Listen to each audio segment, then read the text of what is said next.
Hola, buenas tardes, amigos de Ventana Verde. Estamos aquí para hacer unos pequeños comentarios sobre el tema del agua y el tema de la sequía. En el blog hay numerosos vídeos y hay numerosos artículos sobre este tema del agua y sobre las sequías. Entonces, ahí, si tenéis interés, simplemente entrando y en donde está la lupa ponéis la palabra agua o sequía y os van saliendo todos los artículos que hay sobre estos temas y podéis consultar por si os puede ser de interés, ¿no? Bueno, simplemente es que hoy he visto ya en un periódico local que ya, bueno, pues que el alcalde de mi ciudad, pues bueno, está pidiendo a los ciudadanos que ahorren agua. Entonces, cuando llega este momento, pues claro, hay que hacer un repaso rápido y una puesta al día, porque da la impresión de que la gente, no sé si es que es muy joven y no han vivido sequías o no han vivido, cuando las sequías son procesos que está demostrados estadísticamente, que eso también podéis ver en un artículo sobre el clima, que está demostrado pues, que son procesos cíclicos, ¿eh? Y que dependiendo de la zona, de la ubicación, de la altitud, etcétera, pues puede ser entre 8, 12 años. Eso es lo que más o menos los estudios que se han hecho están, digamos que alumbrando, ¿no? Ese tipo de relación. Y efectivamente hay un artículo sobre el clima de Sevilla, en los últimos que he escrito, en los últimos 47 años, 48 años, en el que con datos estadísticos, porque claro, la información que estamos acostumbrados a recibir a través de la televisión, a través de la radio, pues nadie dice fuentes, dan cifras y les da igual decir 3.000 que 30.000 que 3 millones, porque las personas no conocen la importancia que tiene ese dato, no conocen el contenido real de ese dato, ¿no? Y bueno, y entonces pues simplemente es por comentar alguna cosa sobre este tema, ¿no? Bueno, normalmente el agua es está trasladada a la competencia a las autonomías, o a través de las confederaciones hidrográficas, y las confederaciones hidrográficas son las que mandan, digamos, desde todo el punto de vista organizativo y de gestión del agua en esa cuenca. Dentro de esa cuenca, pues hay ciudades, pueblos, municipios más o menos grandes, más o menos pequeños, y entonces, pues normalmente los primeros que decretan la situación de sequía es la Confederación Hidrográfica. Es la primera que decreta y dice situación de sequía. A continuación ya vienen los municipios, con las empresas que tienen, la mayoría tienen empresas, sobre todo los municipios grandes, las capitales de provincia, etcétera, que tienen una empresa pública de aguas. ¿eh? Y entonces ya en colaboración con la empresa pública de aguas, pues ya lo que se hace es una prealerta sobre el agua. Entonces, en este artículo que está escrito, que podéis ver en el blog, que está actualizado a fecha de hoy, no, perdón, a fecha de ayer, de todas las provincias de España y de todas las cuencas, de todos los datos de embalses, pues podréis ver cosas que son llamativas, ¿no? Porque nos han lanzado un dato por televisión que es que los embalses están al 39% de capacidad, ¿vale? Pues sí, pues muy bien, eso es el nivel medio, que es la suma de todo dividido por el número de embalses y nos da ese porcentaje. ¿Qué es lo que pasa? Pues que, por ejemplo, eh, mientras tenemos un 39% de media, pues en Álava están a un 73% de nivel de agua. O sea, no tienen problema de agua, afortunadamente. Eh, Ciudades como Sevilla o como Huelva, provincias, perdón, no ciudades, provincias como Sevilla o como Huelva, en este momento, hablo del dato de ayer 9 de agosto, están al 41% de capacidad de los embalses, ¿no? Las reservas de agua. Y en el caso de Andalucía, pues hay la que está ahora mismo en peor situación es Córdoba, antiguamente, históricamente era Almería, pero ahora es Córdoba, la que está en un 18% de capacidad de agua embalsada y seguida de Almería con un 22%. Eso es la situación real, con lo cual Claro, cuando se da un dato medio, pues hombre, pues la gente puede interpretar y decir, bueno, pues si estamos a un 39%, pues no estamos tan mal, está casi a la mitad, ¿no? Pero hay que ir, hay que ir a ver dónde están los problemas reales de esto, ¿no? Bueno, los ayuntamientos son los que normalmente comentar algún dato más sobre la temperatura, por si puede ser de interés. En estos, desde 1973 al 2021, el estudio que he hecho con los datos oficiales de la Agencia Española de Meteorología, con datos oficiales, que son los que se utilizan en las tablas, que son las que, digamos, donde están contenidos todos los datos de las distintas estaciones meteorológicas que hay en España. Cada una tiene un número de identificación y cada identificador tiene una información adjunta, ¿no? Y son datos oficiales, ¿no?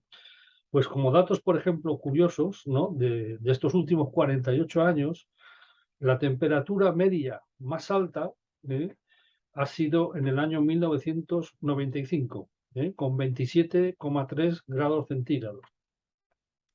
Y la temperatura media más alta, pero más baja dentro de las altas, ha sido en el año 1976 con 24,7 grados centígrados, ¿no? O sea, aquí hay varias cosas que ver, que es la diferencia entre 24,70 y 27,30, son 3 grados de diferencia, un poco más o menos, y la diferencia que hay de años. O sea que estamos hablando de 1995 y de 1976. Estamos hablando de, pues de 20 años entre una y otra. La temperatura media más baja, la más alta de las temperaturas bajas fue en el 2009 con 13,8 grados centígrados, la media.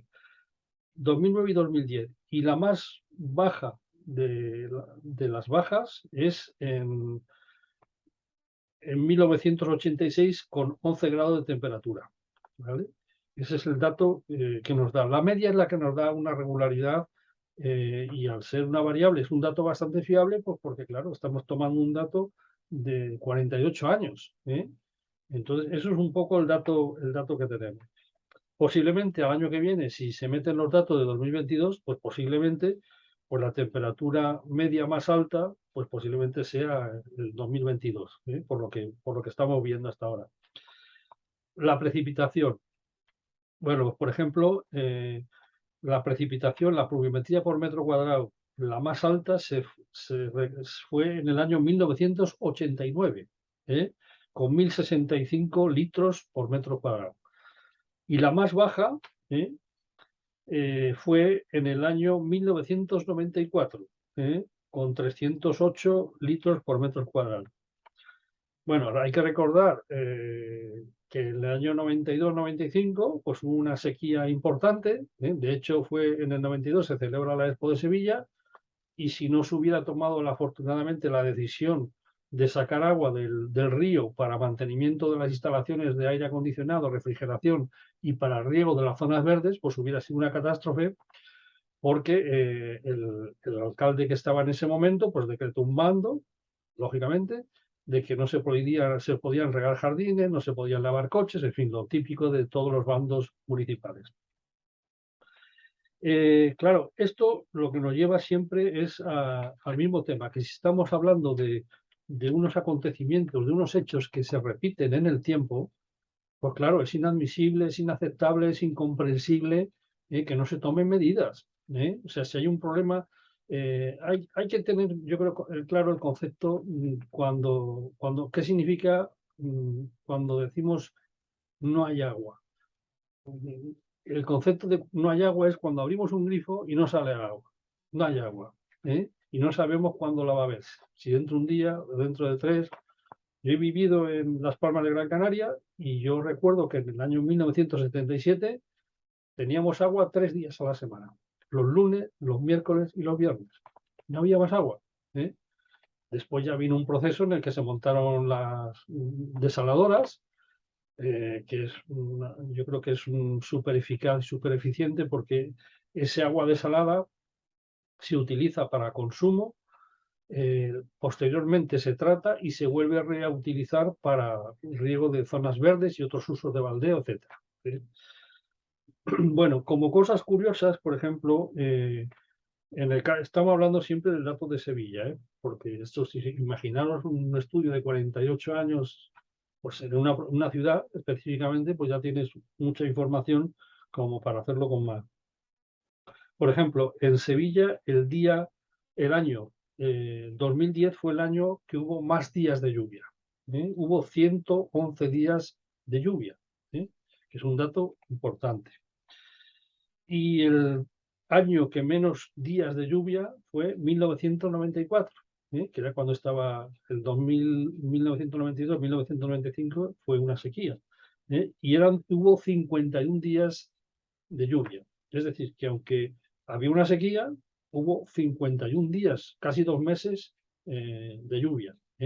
Claro, lo que es representativo e importante es la cantidad de agua, hombre, que proporcionalmente cuanto más días llueve, suele ser mayor la cantidad de agua recogida.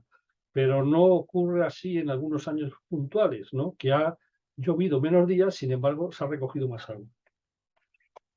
Bueno, estos son datos del Ministerio de Agricultura, Pesca y Alimentación y Medio Ambiente, ¿no? De AIMED, ¿no? Bueno, básicamente el tema de los bandos municipales, ¿no? O sea, ya estamos empezando a escuchar y a ver en la televisión que sale un municipio que dice que no tienen agua y el alcalde ha dictado un bando y ha cortado el agua durante 10 horas al día. ¿Eh? Entonces, bueno, realmente el ciudadano es un problema. O sea, realmente, o sea, hoy hemos escuchado en la televisión que Cataluña ha tomado unas medidas contra la sequía y quieren que los ciudadanos no consuman más de 200 litros de agua al día. ¿Eh? 200 litros era la recomendación que daba la Organización Mundial de la Salud hace 25 años. Hoy, la mayoría de las ciudades están muy por debajo de 200 litros de consumo. Sevilla, concretamente, está en los 112 litros por habitante y día. ¿Eh? Almería está en 100 litros o 99 por habitante y día, aproximadamente. O sea que se ha ido reduciendo, o sea, de esas 200 litros que recomendaba la Organización Mundial de la Salud hace unos cuantos años, se ha ido rebajando mucho el consumo. ¿Por qué se ha reducido el consumo? Porque la gente ya no se ducha, ya no se lava, ya no cocina con agua, no utiliza el agua para fregar los platos. Pues no. Básicamente el consumo se ha reducido porque se han reducido las fugas de agua en la red general de agua. ¿Eh? Una ciudad como Sevilla hace 30 años tenía un 35% de pérdidas de agua en la red. Es decir, de que el agua que circulaba antes de llegar a mi casa se perdía el 35%. O sea, por cada 100 litros que mandaban por la red, se perdían 35. Un dato tremendo. Entonces, ese es uno de los puntos claves de reducir el consumo del agua, reducir las fugas de agua. Hoy hay los países que están de nueva construcción, como Kuwait, como Irak, pues normalmente tienen un 2%, un 3% de pérdidas en la red. Ahora mismo creo que en Sevilla estamos del orden de un 15%, que es mucho, aunque se haya bajado desde un 35%. Pero bueno, hay instalaciones que son redes antiguas, hay redes todavía a lo mejor de tiempos pasa lo mismo en Madrid. Madrid tiene 65, casi 70.000 kilómetros de tuberías de red de agua potable. Pues claro, pues tiene que haber fugas de agua, pero claro, hay que modificarlo porque sobre todo sustituir tuberías que están hechas con plomo, que están de tiempos de Alfonso XIII, ¿no? Y bueno, y eso pues se va sustituyendo por las nuevas tuberías de polipropileno, de polietileno, etcétera. Entonces, ¿qué es lo que pasa? Pues que realmente ese es el problema gravísimo que tienen que afrontar los ayuntamientos y deben de mirar la red de agua antes de pedir a los ciudadanos que ahorren agua, que está muy bien, que se les pida que tengan un ahorro responsable, pues es muy importante, pero claro, deben de mirar la red de agua. O sea, usted me está diciendo que está perdiendo el 15% del agua que está circulando por la red y me está diciendo a mí que yo consumo menos de 112 litros de agua por día, que ahorre agua. Está muy bien que me lo pida, yo haré lo posible por reducirlo, pero primero tiene usted que arreglar eso, porque además el agua es dinero y el agua que sale por las pérdidas, por las fugas de agua, es dinero que sale por esas pérdidas, ¿no? y estamos, bueno, tanto está hablando del medio ambiente, del cambio climático y tal, y bueno, y estamos en ese tema, estamos todavía con, con un avance lentísimo, porque entre otras cosas requiere una inversión, requiere mejorar las infraestructuras, modificarlas, cambiarlas, y luego, pues, por ejemplo, pues porque el agua depurada no se está utilizando prácticamente para regar zonas verdes, y se utiliza agua de pozo, que es un pozo, un acuífero, que cuando viene que se quedan secos, y eso genera que todas esas raíces que están en simetría con las ramas, pues provocan que haya fracturas, fracturas de ramas principalmente, ¿no? Eso es muy importante. Entonces, cómo las medidas de ahorrar agua luego a cargar se tardan semanas en poderla, y luego ahí surgen cantidad de averías y de problemas por la presión. Entonces, lo que se hace normalmente es mantener los motores, las bombas al relentí, ¿eh? Para que las tuberías queden cargadas con agua, pero para que no suba el agua a los pisos, ¿no? Y entonces, pues realmente llaman cortar el agua, pero realmente el agua está en las tuberías, pero claro, ¿qué es lo que pasa? Pues que normalmente no falla. Esto cuando llevan una semana siempre hay alguien que sale haciendo unas declaraciones y dice, desde que hemos hecho hemos hecho el corte de agua de 12 de la noche a 6 de la mañana o de tal hora a tal hora, se ha reducido tal cantidad de agua, hemos ahorrado tanto de agua. Bueno, pues realmente la gente, cuando tú hablas con ella, la gente normalmente pues sabe que de 12 de la noche a 6 de la mañana o del horario que sea, no se puede duchar, entonces se ducha antes o se ducha después. Y normalmente, sobre todo las familias, donde bueno, son varios, pues cogen más agua en baldes, en cubos, por si acaso el agua no viene, porque claro, no se fía la gente de que al día siguiente pueda tener agua y entonces por si necesitan agua para cocinar o necesitan agua para lo que sea. Entonces, eso hay que tenerlo muy claro. Cuando todos estos planes son dudosos, efectivamente, cuanto peor está la red y más fugas tiene, pues a la semana el resultado es aparentemente más positivo, pero no hay que engañarse, porque el que está ahorrando agua es que al no haber prácticamente presión en la red o ser una presión muy baja, pues las pérdidas de agua por las fugas pues se reducen al mínimo. Entonces simplemente es esto, aclarar este tipo de cosas, porque la verdad es que ya son tantos años, ¿no? Viendo estas cosas y que nos repiten, y claro, llega gente nueva, gente bueno, y sobre todo que me indigna mucho que siempre miren al ciudadano, ¿no? El ciudadano que es el que paga, es el que les mantiene a todos estos en el poder, les paga el sueldo, y luego pues pasa igual con otros aspectos no digo publicidad, sino en general, con la limpieza viaria, en fin, con las plagas, con las enfermedades, con los parques y los jardines, ¿no? En fin, ¿para qué vamos a hablar del tema? Eso para otro día. Bueno, pues solamente era eso, pues desearos a todos un feliz verano y que tengáis unas buenas vacaciones, ¿eh? Hasta pronto, que vaya bien.